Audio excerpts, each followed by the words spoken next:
For decades, one name stood above all others in motorsport. Michael Schumacher not only became the most successful Formula One driver of all time, but became a worldwide household name, converting his image into a fortune worth over $1 billion. But why did his driving style, on-track antics, and ruthless strategy earn him the title of the most hated man in the sport? And his legacy left behind is a powerful one. Was he a conniving cheat, or were his rivals simply envious of his abilities? Stay tuned as we dive into the career and life of the most famous racing driver to ever live, Michael Schumacher. Born into a working-class family in the small town of Herth in Germany, Michael Schumacher's destiny was set into motion when his father developed an interest in go-karts. He was involved in managing a nearby track, and in his free time built pedal karts, giving Michael his first introduction to driving at the age of just 4 in 1973. Within 2 years, Michael had won the local championship, and from then on, his father threw everything behind Michael's racing, working multiple jobs at a time. Michael's talent was undeniable, and when his bills began exceeding his family's budget, he was able to gain the interest of local business people and secure sponsorship. Before Michael hit his teens, he was winning national-level karting tournaments, and by 1988 had found his way into a single-seater. He was on the fast track to Formula One. In 1991, he was ready for his debut in the sport, with Mercedes putting up $150,000 just to see how well their young German prodigy would handle the top flight of racing. But his F1 career got off to a controversial start, setting the tone for a long and divisive career. After qualifying 7th for Jordan at the Belgian Grand Prix, it was clear that a star had arrived. He was now set to drive the remainder of the season with Jordan, a team still in their first year and struggling to find performance. Schumacher promised to be their key to consistency, but when he was offered a place at Benetton, a more competitive team, Schumacher had no problem breaking the agreement with Jordan. He wanted to win. They weren't going to let the young talent go that easily, though.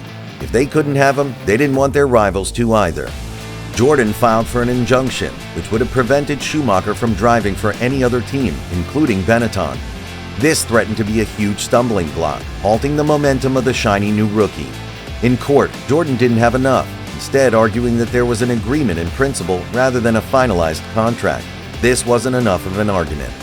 The injunction was dismissed, and Schumacher was set free, now officially able to be signed to the team that would give him the biggest prize of all, a world championship. After all of the legal fighting to drive for Benetton, the remainder of Schumacher's 1991 season was an anticlimactic one. He could only salvage 4 points out of the final 6 races, but it wasn't a question of skill. Schumacher finished above teammate Nelson Piquet, who was already a 3-time world champion. Without a strong car beneath him, there was no chance of winning a title on his own. The following season was a historic one for Schumacher. He podiumed 3 times in the opening 4 races and won the 1992 Belgian Grand Prix, the same place he had debuted a year earlier. But his strong results were hampered by reliability issues, meaning he finished the season in 3rd position. Again in 1992, despite Benetton introducing active suspension and traction control, the team was going back a step. Schumacher was able to win a race in Portugal, but the rest of the season was a disaster. He retired the car in 7 out of 16 races and started looking elsewhere for a car more suited to his skills. Then came 1994. Schumacher started the season strong with 4 consecutive wins. As the racing world mourned one of its most beloved drivers, Ayrton Senna, who died in the 3rd round of the season, Schumacher rolled on with win after win, building a gap to his only title competitor, Damon Hill. But after 2 disqualifications and a race ban, on the eve of the final race in Australia, Schumacher was only a whisker ahead in the championship by a single point. During the race, Schumacher halved the race before spotting Hill closing in behind him. The Williams was moving much quicker than Schumacher's Benetton. It looked all but certain that Schumacher would be overtaken and relegated to 2nd in the race, thus losing the championship. On lap 36, Schumacher went wide and clipped the guardrail, an uncharacteristic mistake by the unshakable German. And as Hill went to capitalize on his mistake and overtake, Schumacher collided directly into the side of his rival, forcing both cars to retire. Michael Schumacher was a world champion, but for many people, his usual precision left little room for doubt.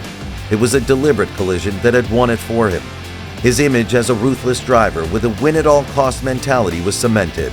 The media, especially the British media, labeled him a cheat or a dirty driver. And his first championship was only the beginning of his success and his controversies. Schumacher quickly went back-to-back with his championship, winning the 1995 season before making a switch to Ferrari, where he found a team with the resources to match his huge ambitions, but not before another controversial incident. It was the 1997 season, and incredibly, it looked to be a repeat of circumstances to his maiden title. In the final round of the year, he was again 1 point ahead of his rival, this time Canadian Jacques Villeneuve. And just as he had done to Damon Hill a few years earlier, Schumacher collided with the side of Villeneuve's car as he faced inevitable defeat. This time was different though. Not enough damage was done to stop Villeneuve's car, which clinched the title by limping home to third place. Schumacher's actions were undoubtedly deliberate this time, and he was handed a heavy penalty, becoming the first and only driver to ever be retroactively disqualified from an entire season, meaning that his second place in the standings was deleted. He may have lost the battle, but he was about to win the war. Over the following years, Schumacher assembled a dream team of engineers, designers, and technical directors around him at Ferrari. Together, they would win 5 back-to-back championships between 2000 and 2004. It still stands as one of the most dominant eras in Formula One history. In 2002, every round was a podium finish for Schumacher, a record that is yet to be repeated. And in 2004, he won 12 out of the first 13 races.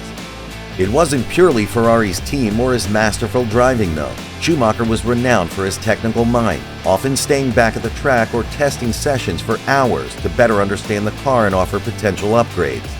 At the peak of his powers, Schumacher was earning big bucks for his success, over $30 million a year, plus lucrative brand sponsorships. His star power had grown to global proportions, transcending motorsport to make him one of the most marketable athletes of all time. He was paid $3 million a year just to change the logo on his hat. Everything he touched seemed to turn to gold, but nothing lasts forever. Schumacher's dominance came to an end in 2005, with the ascendance of Renault and McLaren over Ferrari, but he still wasn't quite done making headlines. During an infamous Monaco Grand Prix, he was found guilty of deliberately impeding a qualifying session. Figures inside the paddock, as well as commentators and fans, called for him to retire, which he did at the end of the season.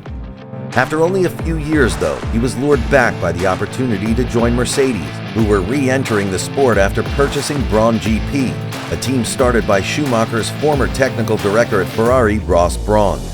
Looking for experience and leadership, Mercedes enlisted Schumacher. Despite only 1 podium in his 3 years with Mercedes and mediocre on-track performances, he helped build the foundations for a team that would go on to win a historic 8 world championships in a row. And with his exit, Schumacher passed the torch to his Mercedes replacement and the only other driver to match his record, Lewis Hamilton. Tragically though, Schumacher wouldn't see the fruits of his labor. While skiing in France in 2013, he fell and hit his head on a rock, causing a serious brain injury.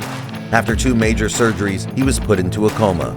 Since then, Schumacher has never fully recovered. And news reports have been mixed about his condition, with moments of hope, especially after an experimental stem cell transplant. His family, however, is incredibly private, refusing to release any details about Michael's health. But his name is never far from the paddock, having been woven into the fabric of racing history. Despite his divisive racing throughout his career, there's no denying Schumacher's impact on the sport. Many of his records still stand to this day, including a tie with Lewis Hamilton for the most number of world championships and the earliest race to clinch a title in a season. His dominant, single-minded, and serious approach to the sport redefined the role of a driver, inspiring a generation that included Sebastian Vettel and Michael's own son Mick, who keeps the Schumacher name in Formula One.